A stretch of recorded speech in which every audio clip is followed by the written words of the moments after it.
കേരളം 60ാം പിറന്നാളിൻ്റെ നിറവിലാണ്. അപ്പോൾ നമ്മൾ കേരളീയരും സന്തോഷിക്കണം. ഈ 60 വർഷത്തെ ചരിത്രം കാണിക്കുന്നതെന്ന് പറഞ്ഞാൽ നമ്മൾ ഒരുപാട് മുമ്പോട്ട് പോയിട്ടുണ്ട്. ഏത് മേഖല എടുത്താലും വിദ്യാഭ്യാസം, വ്യവസായം, സാമൂഹിക ക്ഷേമം, കല, സംസ്കാരം, അങ്ങനെ ഏത് മേഖല എടുത്താലും ഒരുപാട് നമ്മൾ മുമ്പോട്ട് പോയിട്ടുണ്ട്. പക്ഷേ അതിന് പാരലായിട്ട് തന്നെ വേറൊരു സൈഡും കൂടെ ഉണ്ട്. അല്ലെങ്കിൽ അതിൻ്റെ മറുവശം നോക്കുകയാണെങ്കിൽ മറുവശം അത്ര ബ്രൈറ്റ് ആയിട്ടുള്ളൊരു പിക്ചറല്ല. ഇപ്പോൾ വികസനത്തിൻ്റെ ഉപോൽപ്പന്നങ്ങളായ ഒരു പാരിസ്ഥിതിക അസന്തുലനം നമ്മൾ കാണുന്നത് തന്നെയാണ്. പിന്നെ സാമ്പത്തികമായ ഒരു അസമത്വം, അതും ഇതേപോലെ ഈ വികസനത്തിൻ്റെ ഒരു ബൈ പ്രൊഡക്റ്റ് തന്നെയാണ്. പിന്നെ സങ്കുചിതമായ ജാതീയ ചിന്തകൾ, ഇതൊക്കെ നമ്മളുടെ സമൂഹത്തിൽ വിള്ളലുകൾ വീഴ്ത്തുന്നുണ്ട്. പക്ഷെ ആ വിള്ളലുകൾ ആരും കാണാതെ പോകുന്നു. ചില സമയത്ത് മാത്രം ചില സ്ഥലങ്ങളിൽ പൊട്ടിത്തെറി ഉണ്ടാവും, അത് അപ്പോൾ തന്നെ കെട്ടടങ്ങുകയും ചെയ്യും. അങ്ങനെ വരുമ്പോൾ ഈ പിക്ചർ എത്രത്തോളം ബ്രൈറ്റ് ആണ് എന്ന് നമുക്കങ്ങ് ഇവാലുവേറ്റ് ചെയ്യാൻ പറ്റാത്തൊരു സിറ്റുവേഷനിലാണ്. പക്ഷേ എന്തൊക്കെ പറഞ്ഞാലും ആ മുന്നോട്ടുള്ള പോക്ക്, അതിൻ്റെ പ്ലസ് പോയിൻറ്റുകൾ നമുക്ക് ഹൈലൈറ്റ് ചെയ്യാം, നെഗറ്റീവ് പോയിൻറ്റിനെ നമുക്ക് റെക്ടിഫൈ ചെയ്യാം. അതിനെ ഹൈലൈറ്റ് ചെയ്യാതെ അല്ലെങ്കിൽ അതിന് ഒരുപാട് നെഗറ്റീവ് പബ്ലിസിറ്റി കൊടുക്കാതെ അത് മനസ്സിലാക്കുക, അതിനെ തിരുത്തിക്കൊണ്ട് വ്യക്തിപരമായ തലത്തിൽ, അതല്ലാതെ ഇപ്പോൾ ഞാൻ ഉദ്ദേശിക്കുന്നതെന്ന് പറഞ്ഞാൽ ഇപ്പോൾ സന്ധ്യ എന്നുള്ള ഒരു ഒറ്റയാൾ പട്ടാളത്തിന് ഇവിടെ ഇരുന്നുകൊണ്ട് ഒന്നും ചെയ്യാൻ പറ്റില്ല. പക്ഷേ എന്നിരുന്നാൽ പോലും അത് തിരിച്ചറിയാൻ നമുക്ക് അങ്ങനെ ഒരു തിരിച്ചറിവ് ഉണ്ടാവുകയാണെങ്കിൽ ഡെഫിനറ്റ്ലി നമ്മളിൽ നിന്ന് വ്യക്തിപരമായ തലത്തിൽ എന്തൊക്കെ ഗുണപരമായ മാറ്റങ്ങൾ വരുത്താൻ സാധിക്കുമോ അതൊക്കെ നമുക്ക് ചെയ്യാൻ നോക്കാം. ഇപ്പോൾ ഓരോരോ മേഖല എടുത്താൽ ഏറ്റവും ആദ്യമായിട്ട് നമുക്ക് എടുക്കാവുന്ന ഒരു മേഖല എന്ന് പറഞ്ഞാൽ വിദ്യാഭ്യാസം തന്നെയാണ്. വിദ്യാഭ്യാസം സാർവത്രികമായി ഒരു സംശയമില്ല, ഗ്രാമങ്ങളിൽ വരെ ഉന്നത വിദ്യാഭ്യാസ സ്ഥാപനങ്ങൾ വന്നിട്ടുമുണ്ട്. എല്ലാവരും വിദ്യാഭ്യാസത്തിൻ്റെ ഇമ്പോർട്ടൻസ്, അതിൻ്റെ മഹത്വം തിരിച്ചറിഞ്ഞിട്ടുമുണ്ട്. പക്ഷേ ഇങ്ങനെ കൂണുപോലെ മുളച്ചു വരുന്ന വിദ്യാഭ്യാസ സ്ഥാപനങ്ങൾ വിദ്യാഭ്യാസത്തിൻ്റെ ക്വാളിറ്റിയെ അഫക്റ്റ് ചെയ്തില്ലേ? അപ്പോൾ അതിനെന്ത് ചെയ്യാൻ പറ്റും? ആ ക്വാളിറ്റി ഇമ്പ്രൂവ് ചെയ്തേ മതിയാവുകയുള്ളൂ. കാരണം ഇതാണ്, ഈ വിദ്യാഭ്യാസ സ്ഥാപനങ്ങളിൽ നിന്ന് പുറത്തിറങ്ങുന്നവരാണ് നാളത്തെ തലമുറ. അപ്പോൾ അവരിൽ ഒരു ബേസിക് ആയിട്ടുള്ള ഇൻഫർമേഷൻ പോലും ഇല്ല, അല്ലെങ്കിൽ ബേസിക് ആയിട്ടുള്ള ഒരു അവയർനെസ് ഇല്ല, വെറുതെ സർട്ടിഫിക്കറ്റ് മാത്രമേ കയ്യിലുള്ളൂ എന്നൊരവസ്ഥ വരുന്നത് മാനസിക പാപ്പരത്തമായിരിക്കും. അപ്പോൾ അതുകൊണ്ട് ചേഞ്ചസ് വളരെയധികം അത്യാവശ്യമാണ് അപ്പോൾ വിദ്യാഭ്യാസ കാര്യത്തിൽ. പിന്നെ ഇനി ഗതാഗതം, അതിൻ്റെ വളർച്ച കാണണമെങ്കിൽ നമ്മളുടെ റോഡുകളിലേക്ക് നോക്കിയാൽ മതി. പണ്ടൊക്കെ ഒരു ലൊക്കാലിറ്റിയിൽ ഒരു സ്കൂട്ടർ, കാറുള്ളവർ വളരെ അപൂർവം, സമയബന്ധിതമായി ഓടുന്ന ബസ്സുകൾ ഇത്ര മാത്രമേ ഉണ്ടായിരുന്നുള്ളൂ. പക്ഷേ ഇപ്പം അങ്ങനെയല്ല. റോഡ് മുഴുവനും 2 വീലേഴ്സ്, കാറുകൾ, ബസ്സുകൾ എന്ന് വേണ്ട നിറച്ച് വാഹനങ്ങൾ. അത് കാറുകൾ എന്ന് പറഞ്ഞാൽ ആഡംബര വാഹനങ്ങൾ തന്നെ, കാറുകൾ ഉൾപ്പെടെ എല്ലാം ഉണ്ട്. അത് വളർച്ച തന്നെയാണ് കാണിക്കുന്നത്, അല്ല എന്ന് പറയുന്നില്ല. പക്ഷേ അത്രയും വാഹനങ്ങളെ താങ്ങാനുള്ള കപ്പാസിറ്റി നമ്മളുടെ റോഡുകൾക്കുണ്ടോ എന്നുള്ളൊരു ചോദ്യം അവിടെ വരുന്നുണ്ട്.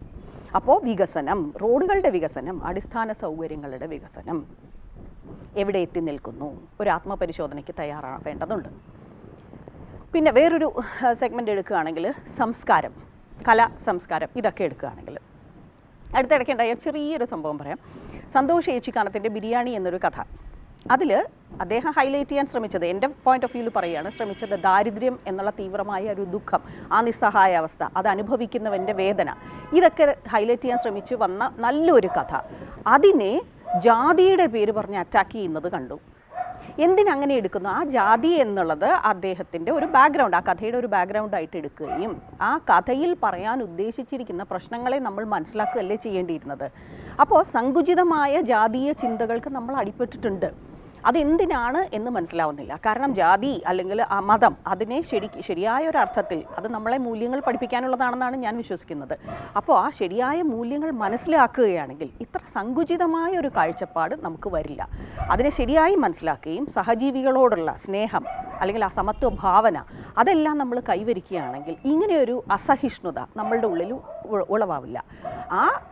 അപ്പോൾ സംസ്കാരം അല്ലെങ്കിൽ മൂല്യം എന്നൊക്കെ പറയുന്നത് അതിൻ്റെ ഒരു നെഗറ്റീവ് ഗ്രോത്ത് എവിടെയോ തുടങ്ങിയിട്ടില്ലേ, അത് നമ്മൾ തിരിച്ചറിയേണ്ട സമയം അതിക്രമിച്ചിരിക്കുന്നു. അല്ല എന്നുണ്ടെങ്കിൽ ക്ഷുദ്രശക്തികളായിരിക്കും ഇതിനിടയിലൂടെ വളർന്നു വരുന്നത്. നമ്മൾ പോലും അറിയാതെ നമ്മൾ ഇനിയും സ്പ്ലിറ്റഡായി പോകും. കാരണം ഇപ്പോൾ ആധുനിക യുഗത്തിൽ വന്നപ്പോൾ ശരിക്കും പറഞ്ഞാൽ ഒരു അണുകുടുംബമാണ്. പണ്ടത്തെ പോലെ കൂട്ടുകുടുംബങ്ങളോ അല്ലെങ്കിൽ ആ റിലേഷൻസോ ഒന്നുമില്ല. അപ്പോൾ ഇതേപോലെ ക്ഷുദ്രശക്തികൾ വളർന്നു വരുമ്പോൾ അത് പല അപകടങ്ങളാണ് വിളിച്ചു വരുത്തുന്നത്. അതുകൊണ്ട് തന്നെ ആ കെട്ടുറപ്പ് സൂക്ഷിക്കാനുള്ള, സമൂഹത്തിൻ്റെ ആണെങ്കിലും കുടുംബത്തിൻ്റെ ആണെങ്കിലും കാത്തു സൂക്ഷിക്കാനുള്ള ബാധ്യത നമുക്കുണ്ട്. അപ്പോൾ മൂല്യങ്ങളെ തിരിച്ചറിയണം, വേണം ആ മൂല്യങ്ങളെ, അത് മതമൂല്യങ്ങളാണെങ്കിലും സാമൂഹിക മൂല്യങ്ങളാണെങ്കിലും വ്യക്തിപരമായിട്ടുള്ള മൂല്യങ്ങളാണെങ്കിലും അതിനെ നമ്മൾ തിരിച്ചറിയുകയും വേണം. അത് വ്യക്തിജീവിതത്തിലും സാമൂഹിക ജീവിതത്തിലും പാലിക്കാൻ നമ്മൾ ശ്രദ്ധിക്കുകയും ചെയ്യണം. ഇനി ആരോഗ്യരംഗം എടുക്കുകയാണെങ്കിൽ നമ്മൾ ഒരുപാട് മുന്നോട്ട് പോയി. ഇപ്പോൾ മാതൃമരണ നിരക്ക്, ശിശുമരണ നിരക്ക് ഇതെല്ലാം കുറഞ്ഞിട്ടുണ്ട്. പക്ഷേ ആരോഗ്യമുള്ള ഒരു ശരീരത്തിലെ ആരോഗ്യമുള്ള മനസ്സുണ്ടാവുകയുള്ളൂ എന്നുള്ള കാര്യം നമ്മളെവിടെ വെച്ച് മറന്നുപോയി. അപ്പോൾ അത് നമുക്കൊന്ന് ഓർത്തെടുക്കാം.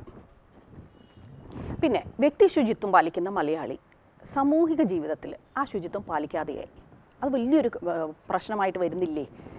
ഇപ്പോൾ ഉയർന്നു വന്നിരിക്കുന്ന ഈ തെരുവ് നായ പ്രശ്നം, അത് നമ്മളുടെ ഈ മാലിന്യങ്ങൾ തെരുവിൽ കൊണ്ട് നിക്ഷേപിക്കുക എന്നുള്ളൊരു ഹാബിറ്റിൽ നിന്നും ഉണ്ടായ പ്രശ്നം തന്നെയാണ്.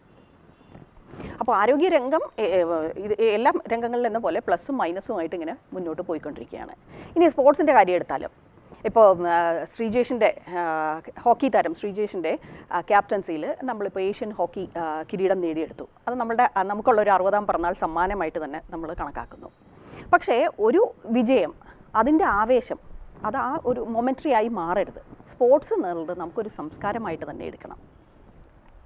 അപ്പം ഞാൻ നേരത്തെ മുൻകൂർ ജാമ്യം എടുത്തതുപോലെ തന്നെ ഇതൊരു ഇൻഡെപ്ത് അനാലിസിസോ അല്ലെങ്കിൽ കേരളത്തിൻ്റെ ചരിത്രം പ്രസൻറ്റ് ചെയ്യുകയൊന്നും ആയിരുന്നില്ല ഉദ്ദേശം. ഒരു സാധാരണക്കാരൻ്റെ കണ്ണിലൂടെ ഇത്രയും നാളത്തെ കേരളത്തിൻ്റെ വളർച്ച ഒന്ന് നോക്കി കാണുകയാണ് ചെയ്തത്. അതിനകത്തുനിന്ന് നമുക്ക് നമ്മളുടെ വ്യക്തിപരമായിട്ട് എന്തെങ്കിലും ചേഞ്ച് വരുത്താൻ പറ്റുമെന്ന് തോന്നുകയാണെങ്കിൽ നമുക്കൊന്ന് ചേഞ്ച് ചെയ്ത് നോക്കാം. ഒരു പോസിറ്റീവ് ചേഞ്ച്, ഒരു വ്യക്തിപരമായ തലത്തിലൊരു പോസിറ്റീവ് ചേഞ്ച് സംഭവിച്ചാൽ അത് സമൂഹത്തിൽ പ്രതിഫലിക്കും എന്നുള്ള കാര്യം ഉറപ്പ് തന്നെയാണ്. ഒരു മനുഷ്യ ജീവിതത്തിൽ 60ാം പിറന്നാൾ എന്ന് പറഞ്ഞാൽ ഒരു കിതപ്പിൻ്റെയും ക്ഷീണത്തിൻ്റെയും ഒക്കെ ഒരു തുടക്കമാണ്. പക്ഷേ ഒരു സംസ്ഥാനത്തെ സംബന്ധിച്ചിടത്തോളം അങ്ങനെയല്ല. ഇത് ഒരു 60ൻ്റെ ചെറുപ്പമായി തന്നെ ഇരിക്കട്ടെ. അപ്പോൾ ആ കിതപ്പ് മാറി നമുക്ക് കുതിപ്പിലേക്ക് പോവാം.